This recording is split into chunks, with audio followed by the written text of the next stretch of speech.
Siapa bilang pembangunan Ibu Kota Nusantara, IKN, melambat?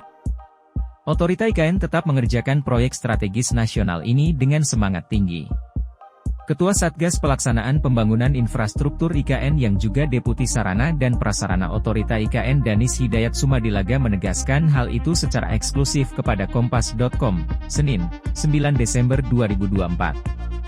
Tidak melambat, kami masih mengerjakan penyelesaian pembangunan IKN dengan semangat dan sesuai target yang telah ditetapkan, ujar Danis. Bahkan, untuk mengejar target tersebut, terutama penyelesaian ekosistem perkantoran eksekutif, pekerja konstruksi yang dikerahkan saat ini mencapai 26.189 orang. Menurut Danis, tak ada kendala berarti yang dihadapi dalam melakukan akselerasi pembangunan IKN. Tantangan hanya berupa hal-hal teknis seperti clash antar pekerjaan, dan kendala pembebasan lahan.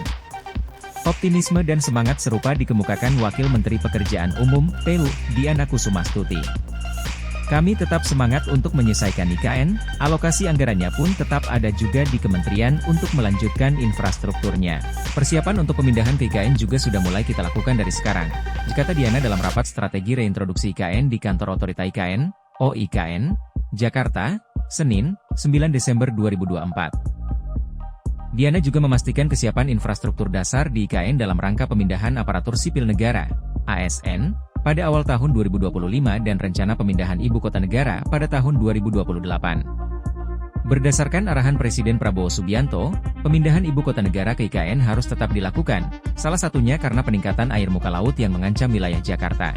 Presiden Prabowo juga berencana untuk mulai berkantor di IKN pada 17 Agustus 2028. Di sisi lain, Kementerian PU telah mengusulkan beberapa infrastruktur yang ditargetkan selesai pada Desember 2024 ini untuk dapat diresmikan segera.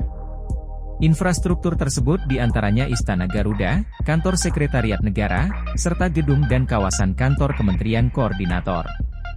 Selain pembangunan infrastruktur, kami juga tetap memprioritaskan pemeliharaan dan perawatan terutama pada pengelolaan air minum, listrik dan sanitasinya. Karena kita harus memastikan ASN dan warga lainnya yang pindah ke IKN merasa nyaman tinggal di sana, itu tutur Diana. Hingga kini, progres pembangunan infrastruktur di IKN oleh Kementerian PU mencapai 61,7%, yang mencakup 109 paket dengan serapan APBN senilai 89 triliun rupiah. Rinciannya Batch E, terkontrak 2020 Maret 2023, sebanyak 40 paket dengan nilai 25,1 triliun rupiah, progresnya 95,8%. Kemudian Batch 2, terkontrak April 2023 November 2023, sebanyak 31 paket yang menghabiskan 27,6 triliun rupiah dengan progres 75,1%. Baca juga, Istana Garuda hingga kantor Kemenko IKN segera diresmikan selanjutnya. Batch 3, terkontrak Desember 2023 hingga 2024, sebanyak 38 paket senilai 36,2 triliun rupiah dengan progres mencapai 27,9%. Download Tribun X sekarang, menghadirkan lokal menjadi Indonesia.